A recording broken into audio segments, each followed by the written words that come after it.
Okay, so this is for you if you have ever felt clingy in a relationship. That's a feeling that I understood and understand extremely well, and it's something that I've worked through. In my own life, it's been pretty much my greatest challenge and the thing that I've overcome. And now I actually teach about this, and I do workshops on this, and I coach people on this. And so I want to share what I've learned through my journey, through all the ups and the downs and the pains and the struggles to save you that time. So why do you feel clingy in a relationship? To put it simply, it's because you're looking for something that you need. And as you're looking for something that you need, you're believing that you already don't have it within you. And that's kind of like the key point here. And you're believing that you don't have it within you because at some point during childhood, with your primary caregiver, whoever that was, typically it's our mothers, but it could be someone that looked after you for the first few years of your life, that consistent, attuned nervous system and awareness just wasn't there for you. And so you need that as a human. Your body needed that as a human to develop in a secure way, in a safe feeling way. And you didn't receive that. So when people say that you're clingy or you're needy, you are, and you have needs, and they're valid needs. So what are those needs? Well, it's a connection.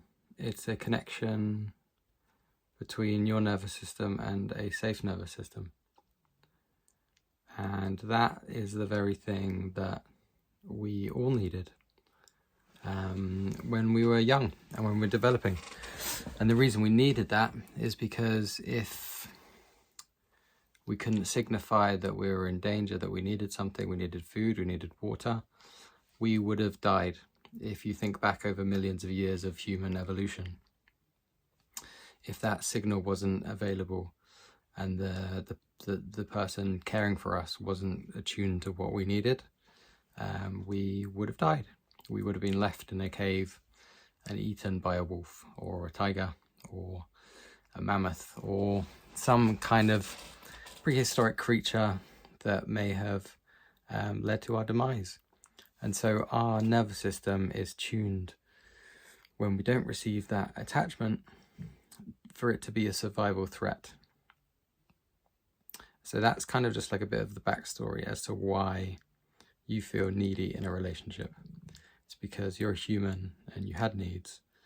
For whatever reason, those needs weren't there for you consistently. And that tends to be the case with anxious attachment, is sometimes they were there and sometimes they weren't. So we never know whether they'll be there or not. So we're constantly looking for it, and we might get loud and needy and clingy, seeking it. And if it's not given to us, that's really challenging for us. And it can push people away because they might be showing up as best they can.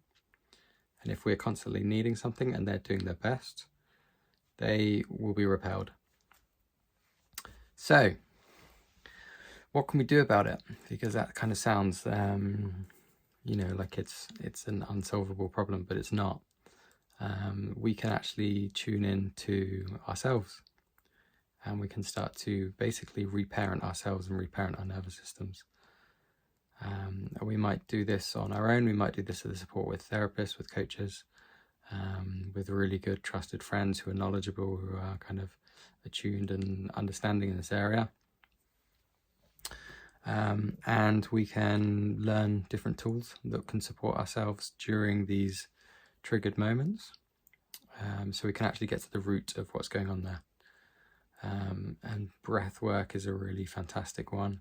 Also somatic healing, so just bringing somatic awareness. So soma means the body.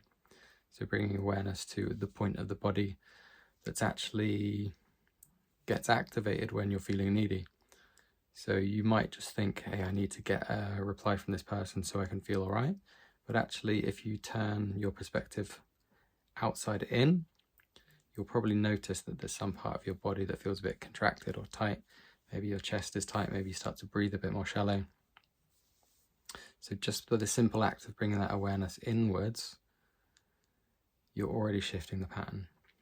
Just by the simple act of becoming aware that you're being triggered, you're already shifting the pattern. So I just want you to take some optimism and some confidence that this isn't a pattern that you need to have for the rest of your life. It might take some work to shift to feel safe enough internally. But this is just one step that you can start to take today towards shifting it.